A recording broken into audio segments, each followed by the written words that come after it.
নমস্কাৰ। আজি ৫ জুন বিশ্ব পৰিৱেশ দিৱস। ৰাষ্ট্ৰসংঘৰ উদ্যোগত সমগ্ৰ বিশ্বতেই আজিৰ দিনটো বিশ্ব পৰিৱেশ দিৱস হিচাপে উদযাপিত হৈ আছে। এই বছৰৰ বিশ্ব পৰিৱেশ দিৱসৰ আয়োজক দেশ হৈছে ছৌদি আৰৱ। প্ৰতি বছৰেই একোটা বিশেষ বিষয়ৰ ওপৰত বিশ্ব পৰিৱেশ দিৱস উদযাপন কৰা হয়। এই বছৰৰ বিশ্ব পৰিৱেশ দিৱসৰ মূল বিষয় হৈছে লেণ্ড ৰেষ্টৰেশ্যন, ডেজাৰ্টিফিকেশ্যন এণ্ড ড্ৰট ৰেচিলিয়েন্স, ভূমিৰ পুনৰুদ্ধাৰ, মৰুভূমিকৰণ আৰু খৰাং স্থিতিস্থাপকতা। ভূমিৰ পুনৰুদ্ধাৰৰ প্ৰশ্নটো এইকাৰণে আহিছে যে আজি বিশ্বৰ এক বৃহৎ পৰিমাণৰ ভূমি অৱক্ষয়ৰ জৰিয়তে মৰুভূমিত পৰিণত হ'বলৈ ধৰিছে।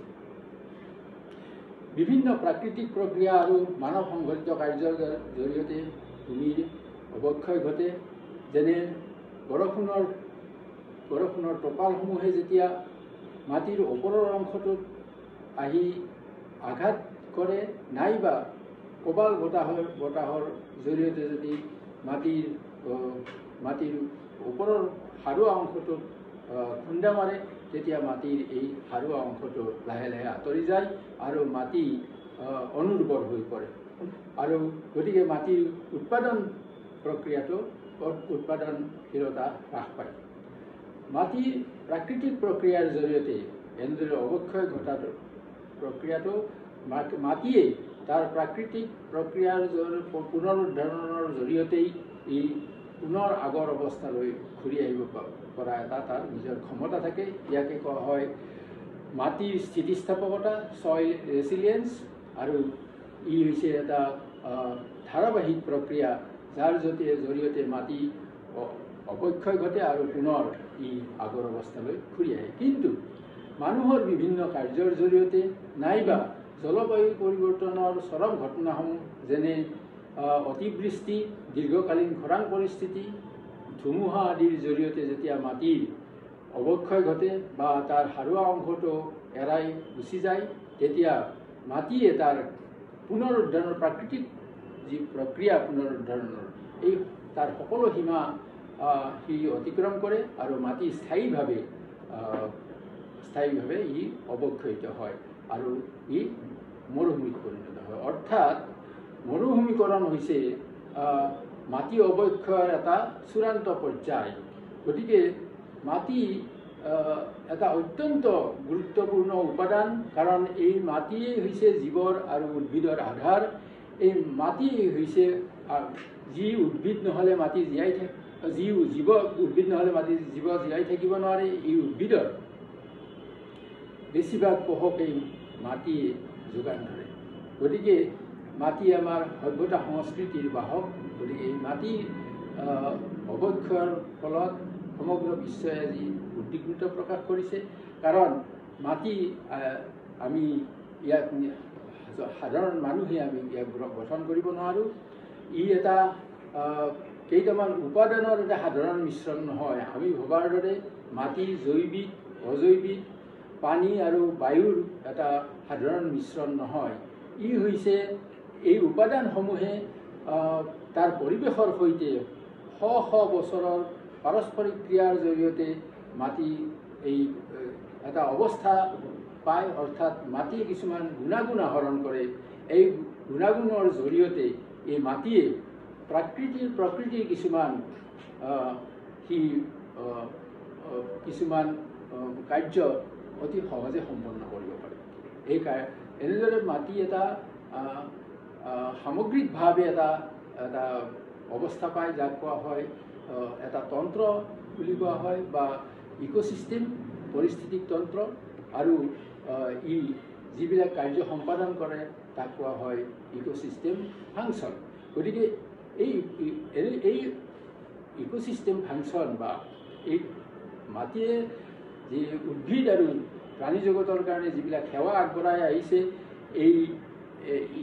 এই অবিহনে কোনো জীৱ জগত বা উদ্ভিদ জগত জীয়াই থাকিব নোৱাৰে।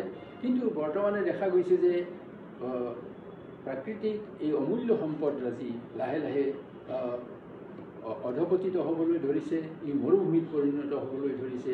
আজি দেখা গৈছে যে পৃথিৱীৰ সুস্থ মাটিৰ 1/3 ভূমি ইতিমধ্যেই অৱক্ষয়িত হৈ মৰুভূমিত পৰিণত হ'বলৈ ধৰিছে।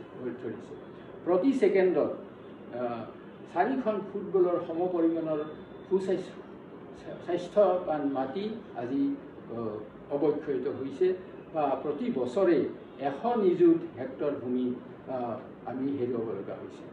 ভাৰতবৰ্ষৰ অৱস্থালৈ যদি আমি লক্ষ্য কৰোঁ, দেখিম যে ভাৰতবৰ্ষৰ ইছৰো বা মহাকাশ গৱেষণা সন্থাৰ যি প্ৰতিবেদন, তেওঁলোকে প্ৰতিখন ৰাজ্যৰে ভূমিৰ অৱক্ষয় আৰু মৰুভূমিকৰণৰ এক অধ্যয়ন চলাইছিল আৰু তাৰ পৰা এখন এটলাছ প্ৰকাশ কৰি উলিয়াইছিল। আৰু এই প্ৰতিবেদন অনুসৰি প্ৰতিখন ভাৰতবৰ্ষৰ বিভিন্ন ৰাজ্যৰ এক তালিকা প্ৰস্তুত কৰি উলিয়াইছিল। এই তালিকালৈ যদি আমি লক্ষ্য কৰোঁ, আমি দেখিম যে ওপৰৰ শীৰ্ষৰ যে 10খন ৰাজ্য আছে, এই 10খন ৰাজ্যৰ 6খনেই হৈছে উত্তৰ পূব ভাৰতৰ, আৰু ইয়াৰ একেবাৰে শীৰ্ষত থকা ৰাজ্যখন হৈছে মিজোৰাম। গতিকে উত্তৰ পূব ভাৰতৰ কাৰণে ই এটা অতি উদ্বেগজনক বিষয়। আৰু উত্তৰ পূব ভাৰতৰ যথেষ্ট বৰষুণ হয়, আৰু গতিকে পানীৰ দ্বাৰা ইয়াৰ যথেষ্ট পৰিমাণে অৱক্ষয় ঘটে, আৰু আমলিকতা হৈছে আন এটা কাৰণ, যাৰ কাৰণে মাটিৰ অৱক্ষয় ঘটি আহিছে। গতিকে আজি মাটিৰ অৱক্ষয় আৰু মৰুভূমিকৰণ হৈছে এটা বহনক্ষম বিকাশৰ কাৰণে এটা প্ৰত্যাহ্বান।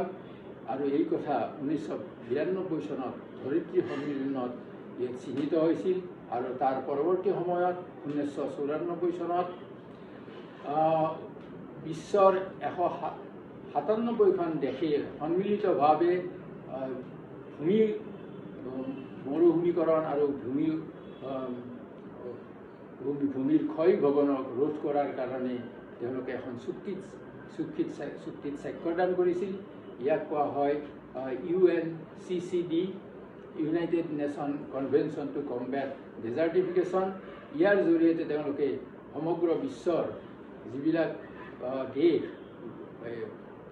মৰুভূমিকৰণৰ দ্বাৰা আক্ৰান্ত, এই দেশসমূহক বিভিন্ন ধৰণে সহায় সহযোগিতা আগবঢ়োৱাৰ কাৰণে, সমৰ্থন আগবঢ়োৱাৰ কাৰণে চুক্তিবদ্ধ হৈছিল। আজি দেখা গৈছে যে ভূমিৰ অৱক্ষয় আৰু মৰুভূমিকৰণে আমাৰ জৈৱ বৈচিত্ৰ্য, আমাৰ খাদ্য নিৰাপত্তা, আমাৰ বননি আদিৰ প্ৰতি এক ভাবুকি সৃষ্টি কৰিছে। গতিকে UNCCD-য়ে 2030 চনৰ ভিতৰত এখন ভূমি অৱক্ষয় নিৰপেক্ষ বিশ্ব অৰ্জন কৰাৰ কাৰণে এক লক্ষ্য নিৰ্ধাৰণ কৰিছে। গতিকে এই চেগতে মই আজি এই বিশ্ব পৰিৱেশ দিৱসত মই উত্তৰ পূব ভাৰতৰ সকলো ব্যক্তিকে, সকলো লোককে আহ্বান জনাইছোঁ যাতে তেখেতসকলে আজিৰ এই দিনটোতে এখন ভূমি অৱক্ষয় নিৰপেক্ষ বিশ্ব অৰ্জন কৰাৰ কাৰণে আমি আজি সংকল্পবদ্ধ হওঁ। এইখিনি কথা কৈ মই আজি সকলোকে বিশ্ব পৰিৱেশ দিৱসৰ শুভকামনা জ্ঞাপন কৰি মোৰ এই চমু বিষয়টো যে মই ইয়াত উত্থাপন কৰিলোঁ, ইয়াতে সামৰিব বিচাৰিছোঁ। ধন্যবাদ।